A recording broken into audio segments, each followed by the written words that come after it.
Hello दोस्तों। कहानी की शुरुआत होती है एक ऐसे मंजर से जहां पूरी दुनिया तबाह हो चुकी है। हर तरफ अजीबोगरीब इमारतें खड़ी हैं। ये सब तब हुआ जब दुनिया में अचानक रिलिक्स की पावर फैल गई।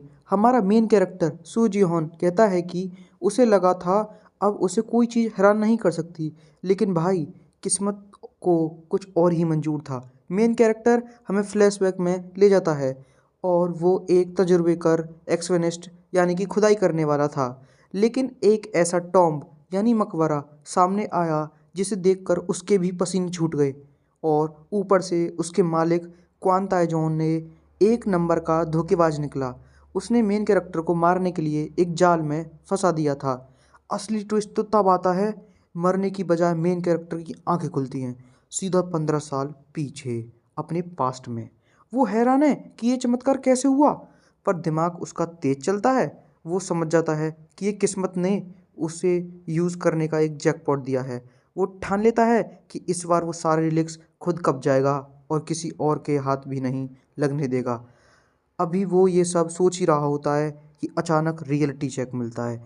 वो किसी महल में नहीं बल्कि एक पुलिस स्टेशन में बैठा है। सामने एक आंटी, मतलब कि एक बदतमीज लड़के की माँ, चिल्ला चिल्ला कर उसका सर खा रही हैं। वो कह रही हैं, तूने मेरे फूल से वैसे बच्चे को कैसे मारा, वो अभी हाई स्कूल में है। पीछे वो लड़का जिसने मार खाई है कमीनी हंसी हंस रहा था, जैसे कह रहा हो अब तो तू गया बेटे। आंटी धमकी दे रही हैं कि या तो सेटलमेंट के पैसे दो या जेल जाओ। हमारा हीरो जो अभी अभी मौत को मात देकर आया है वो मन में कहता है, उफ, ये आंटी भी कितनी अनोइंग है। चलो पहले से इस कलेश को ख़त्म करते हैं, फिर दुनिया फतह करेंगे। जी होन को 15 साल पुरानी एक घटना बिल्कुल साफ याद है। एक लौंडा फालतू में उसे पंगा ले रहा था और फिर विक्टिम कार्ड खेलते हुए उसे ज़मीन पर गिर जाता है, बिल्कुल ऐसी सस्ती ड्रामा की तरह। इस चक्कर में बेचारा जियोहॉन माफ़ी मांगनी पड़ी थी उसे, और भारी भरकम सेटलमेंट मनी भी देनी पड़ी थी। लेकिन अब वक्त बदल चुका है। जियोहन के पास ना पैसा है, ना उसके हथियार, और ना ही वो आर्केस्ट रिलीक और जो कभी उसकी जान हुआ करते थे। वो सोचता है साला किस्मत ही ख़राब है, अब रिलिक्स कैसे कलेक्ट करूं यार। तभी वहीं पुरानी आंटी, उस लौंडे की मम्मी, वापस आ जाती हैं और जियोहन को इग्नोर कर पर भड़क जाती हैं। वो चिल्लाकर कहती हैं, जब कोई बड़ा बात करे तो ध्यान दिया कर, सुना कर, समझ आया। आंटी गुस्से में तमाचा जड़ने की कोशिश करती हैं, लेकिन भाई हमारा हीरो अब पहले वाला सीधा साधा लड़का नहीं रहा। जैसे ही वो हाथ उठाती हैं जियोहन एक झटके में ही उनका हाथ हवा में ही पकड़ लेता है। आंटी शॉक हो जाती हैं। आंटी की तो बोलती बंद हो जाती है भाई। जियोहन खुद हैरान है और सोचता है, अरे मैंने इसे ब्लॉक कैसे कर दिया यार। लगता है 15 साल की फाइटिंग एक्सपीरियंस और नॉलेज अब मेरे काम आ रही है। अब आता है असली मज़ा।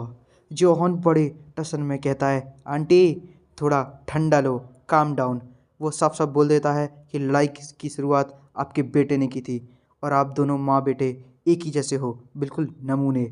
आंटी का बेटे पीछे से चिल्ला रहा था, लेकिन हमारे हीरो का स्वाग अब अलग ही लेवल पर है। तभी पुलिस वाला चिल्लाता है कि ये क्या तमाशा लगा रखा है तुम लोगों ने। आंटी धमकी देती हैं कि अगर पैसे नहीं दिए तो क्रिमिनल रिकॉर्ड बन जाएगा तेरे ऊपर। पर शाहजहान बड़े आराम से कहता है, मुझे जेल में ही डाल दो, मेरा कुछ नहीं जाएगा, मुझे परवाह नहीं है। उसे पता है कि एक बार रिलिक्स बाहर आ गया तो ये क्रिमिनल रिकॉर्ड्स और कानून सब धरे के धरे रह जाएंगे। आखिरी सीन में सियोजोहोन जेल की कोठरी में बैठा है। वो समझ गया है कि सिर्फ फाइट करने से ही काम नहीं चलेगा, उसे एक्सोएशन और रिलिक्स के लिए पैसों का जुगाड़ जल्दी करना पड़ेगा कहीं ना कहीं से। हमारा हीरो सियोजोहोन जो एक जेल की कोठरी में पड़ा हुआ है, जैसे ही उसकी आंख खुलती है उसे अपने सामने हवा में कुछ अजीबोगरीब अक्षर तैरते हुए दिखाई देते हैं। जियोहन को लगता है कि शायद उसका दिमाग घूम गया है या उसकी आंखें धोखा दे रही हैं। वो अपने सर पर एक जोर से थप्पड़ मारता है और सोचता है, भाई क्या मेरी आंखें चुंधिया गई हैं, ये हवा में क्या टिंग टोंग दिख रहा है मुझे। लेकिन वो कोई वहम नहीं था। उसके सामने एक होलोग्राफिक विंडो खुल जाती है जिसे उसका नाम लिखा था, टॉम राइडर सियोजियो हॉन। हाँ भाई, पर भाई उसके नीचे जो लिखा था वो देखकर तो उसका खून खौल गया। वहाँ लिखा हुआ था, वो एक लॉली पिक पॉटर है, यानी कि एक मामूली पॉकेट मार जिसे ढंग से फावड़ा चलाना तक भी नहीं आता। यानी कि सिस्टम उसके साथ मजाक कर रहा है। जो उनको समझ आ जाता है कि ये सब उन रिलिक्स का खेल है। वो गुस्से में चिल्लाता है, ये उस क्रू यानी कि काले कौए बास्टर्ड की हरकत है ना। क्या वो मुझे अभी भी ऊपर से देख रहा है? अब जियोहॉन के सामने एक स्किल विंडो खुलती है, ठीक वैसे ही जैसे किसी वीडियो गेम में खुलती है।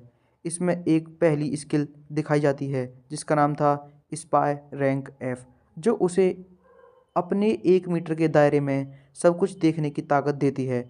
जियोहॉन बड़े हैरान होता है और कहता है, क्या अब उसकी ज़िंदगी कोई गेम बन चुकी है? वो हैरानी से पूछता है, क्या ये सच में कोई गेम की स्किल्स या विंडो है? तभी हवा में एक न्यू कोस्ट का बोर्ड चमकने लगता है। कोस्ट है टॉम राइडर की 4 बेसिक स्किल्स को जगाना। मतलब अगर उसे असली टॉम राइडर बनना है तो ये 4 स्किल्स अनलॉक करनी ही होंगी। ये देखकर हमारा हीरो का पारा हाई हो जाता है। वह हवा में मुक्का मारते हुए कहता है, अबे ओ करो के बच्चे, मेरी ज़िंदगी कोई खेल नहीं है जो तू मुझे क्वेश्चन दे रहा है। लेकिन उसके शोर से जेल के बाकी लोग परेशान हो जाते हैं और उसे शांत रहने की कोशिश करते हैं और कहते हैं, भाई शांत हो जा जरा। जियोहॉन अब हैरान है कि अब आगे उसके साथ और क्या क्या तमाशा होने वाला है। जियोहॉन को रियलाइज़ होता है कि उसके आसपास जो पुरानी स्किल्स थीं वो अब इस नए मोड में बदल चुकी हैं।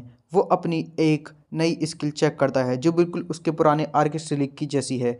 इस स्किल्स पे वो अपने 1 मीटर के दायरे में आने वाली हर चीज़ को एकदम डिटेल में देख सकता है, मानो उसकी आंखें एक्सरे की तरह हो गई हों। और वो थोड़ा टसन में आता है और सोचता है, अगर मेरे पास पहले से ही इतनी कड़क स्किल्स हैं तो मुझे उस पुराने रिलीक्स की क्या ज़रूरत है? उसके पीछे भागने की मुझे कोई ज़रूरत नहीं है। तभी उसके दिमाग में एक खतरनाक बात आती है। वो सोचता है, लेकिन ये क्रू रिलिक क्या खिचड़ी पका रहा है?